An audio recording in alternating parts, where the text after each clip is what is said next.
வேண்டும், வேற வழி இல்லப்பா. ஏன்னா உன் மனது ஃபுல்லா, உன்னோட எண்ணங்கள் ஃபுல்லா பயமும் மூட நம்பிக்கையும் அவிவிசுவாசமுமா நிரம்பி இருக்கு. இது எல்லாத்த நீ கட் பண்றதுக்கு கொஞ்சம் கஷ்டப்படுவ. அந்த கஷ்டப்படுற ஒரு ப்ராசஸ் இருக்கு பாரு, அதுதான் இடுக்கமான வழி. இந்த ப்ராசஸ நீ தாண்டி மேற்கொண்டு நீ உள்ள வந்துட்டேன்னா உனக்குள்ள ஒரு ஆற்றல் இருக்கிறத நீ கண்டுபிடிச்சுக்க.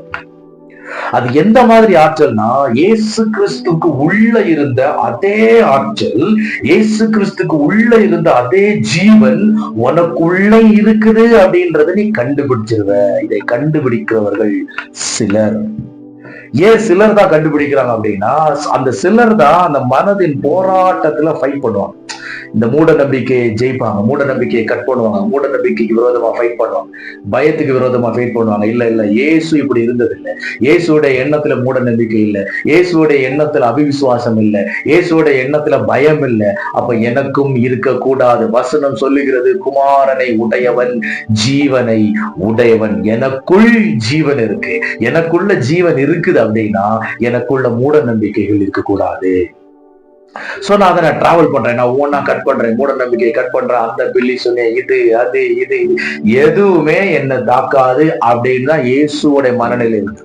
இயேசுவை பில்லி சொல்லும் தாக்குமா இல்ல. இயேசுவ பயம் தாக்குமா இல்ல. இயேசுவை அவிசுவாசம் இயேசுக்குள்ள இருந்ததா இல்ல. எந்த விதமான மாந்திரிக காரியங்களா இருந்தாலும் சரி, எந்த விதமான போராட்டமா இருந்தாலும் சரி, எந்த விதமான பிரச்சனைகளா இருந்தாலும் சரி, எதுவுமே இயேசுவை தாக்காது, தாக்க முடியாது. இயேசுவை தாக்க முடியாது. ஏன்னா அவர் ஜீவனாக இருந்தார்.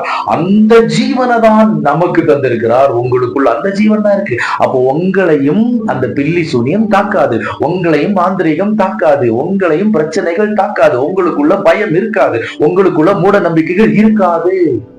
ஏன்னா உங்களுக்குள்ள ஜீவன் இருக்குது. அந்த ஜீவனை கண்டுபிடிக்கும், அந்த ஜீவனை கண்டுபிடிக்கணும். அப்ப இதை கண்டுபிடிக்கிறதுக்கு மூட நம்பிக்கை எல்லாம் தாண்டி வரணும், கட் பண்ணி தாண்டி வரணும், பயத்தை கட் பண்ணி தாண்டி வரணும், அவிசுவாசத்தை கட் பண்ணி தாண்டி வரணும். இது எல்லாத்தையும் தாண்டி தாண்டி தாண்டி வந்துட்டோம்னா நம்ம ஜீவனை என்ன பண்ணிருக்கோம்? கண்டுபிடிச்சோம். ஜீவனை நம்ம கண்டுபிடிச்சிட்டோம் அப்படின்னா அதுக்கப்புறம் நமக்கு வரக்கூடிய பிரச்சனையை பார்த்து நாம என்ன சொல்ல மாட்டோம், இந்த பிரச்சனை என்ன மூழ்கடிக்காது. இத சொல்லுவோம், பிரச்சனை மூழ்கடிச்சிடும்னு சொல்ல மாட்டோம். இந்த பிரச்சனை என்ன மூழ்கடிக்காது, எனக்குள்ள ஜீவன் இருக்கு, நான் இந்த பிரச்சனை என்ன பண்ணுவேன்? ஜெயிப்பேன். ஜெயித்து நாம் வாழ்வோம். இயேசு கிறிஸ்து உலகத்துல எப்படி வாழ்ந்தாரோ அதே வாழ்க்கைய நாமும் இந்த உலகத்துல வாழ முடியும்.